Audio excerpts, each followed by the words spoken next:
the audience. Let's go right on the edge. Yeah, you got it. I'm really digging the strange shows. And is there anything that you can sort of let us know what happens in number 3, or give us some hints? Or we're looking for a little taste of part 3 of the string. Well, we delivered the manuscript about a month and a half ago. Before that, we had already written the 3rd book, and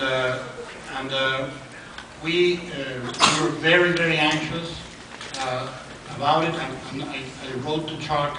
We're in the middle of huge production in LA and all that, and I said to him, you know what? We're going to change the last third of the book. We went back and we burned the midnight oil for hours. Each of us rewriting huge chunks, and all I can tell you is the one I like the most.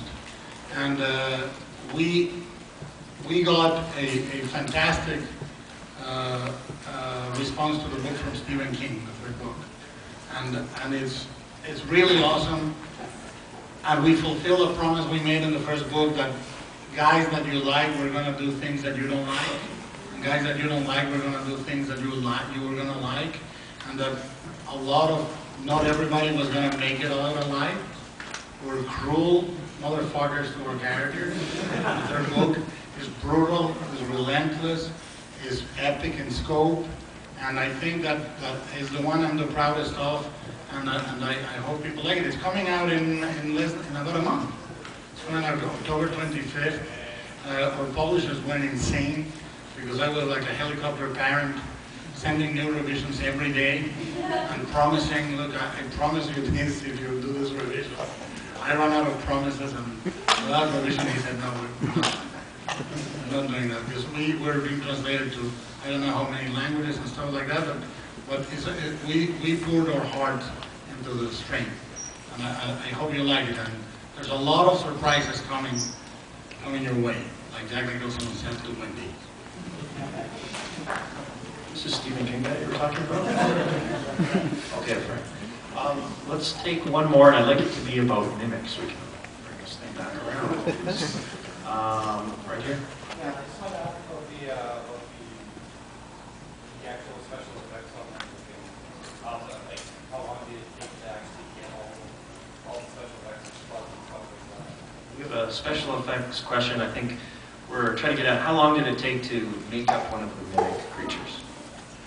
Well, I'll tell you, we did it with a great guy that I chose because he was specialized in creating real animals. He did the Budweiser frogs, he did dogs for commercials, he did lizards. I didn't want to go with a makeup effects guy that did monsters. I wanted to go with a guy that did realistic creatures. So we went, his name was Rick Lazzarini, and there is a huge credit to Rob Bottin in the movie, and but the real work was done. The design was done by Ty Ruben Ellingson, who was a good friend and a great designer, and the creatures were built by Rick Lazzarini and his crew, some of which are here. And the thing with Rick is he was really quite a genius mechanically. He had mechanized most famously the face hugger in Aliens, in Jim Cameron's Aliens, the one that runs.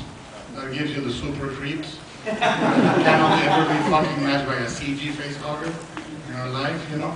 And we developed the mimics over the course of about 8 months, 9 months, or even more. We built all the puppets very, very carefully. We built all the little pieces that made them up, and you know, the paint job was particularly difficult. You know, doing the translucency and the many layers that you get. Roaches look brown, but if you look close enough, they are almost like made of amber. They have layer after layer in the chitinous layers of the wings. They are like a beautifully polished wooden table. And they have many iridescent and striations, and we did all of that. And then the visual effects were done by 2 companies. One that was a great company here in Toronto that is no longer there, Core Digital Effects, and the other one was Hybrid, you know, Hybrid, which was starting. Core, we were their first animated job really ever. They have done 3D stuff, but never an animation movie, and we were like the fire test. And for hybrid, we were the same thing. We were like a big test, and I think that there's about 30% of the shots you're going to see today that now may look creaky and this and that. The integration of the blacks is not completely great, but there's a great number of them that still hold, that still look great to my eye. You know, and we have almost no budget. The median Hollywood movie right now has over 1,000 VFX shots.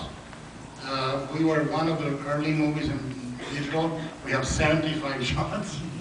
Now, all the rest was done physically. So, you know, and I still think that whenever you can mix in puppets and digital is the best way to go. You know, so it took a long time. It was the last shots that you see of the mimics hanging in the ceiling were composited by me on a period of about 36 hours without sleep. There was a guy with an inferno, and he was asleep on the couch. He would go up. The core sent us one mimic hanging, one mimic dropping, you will see it, one single model dropping, one mimic hanging, and one mimic moving. That's it. And we had to put hundreds of them. So we spent 36 hours hanging this mimic over here, rendering it at the speed of 1997, hanging another mimic, rendering, and like that, frame by frame. We have no money to pay a compositor, so I'm a supervisor, so I was a supervisor on that shot. So it's a movie made with a lot of sweat, tears and blood. Now I can say I love it. So if you don't like it, you can hit me with a fucking tomato next time. That's what you're going to see tonight. Thank you very much for coming.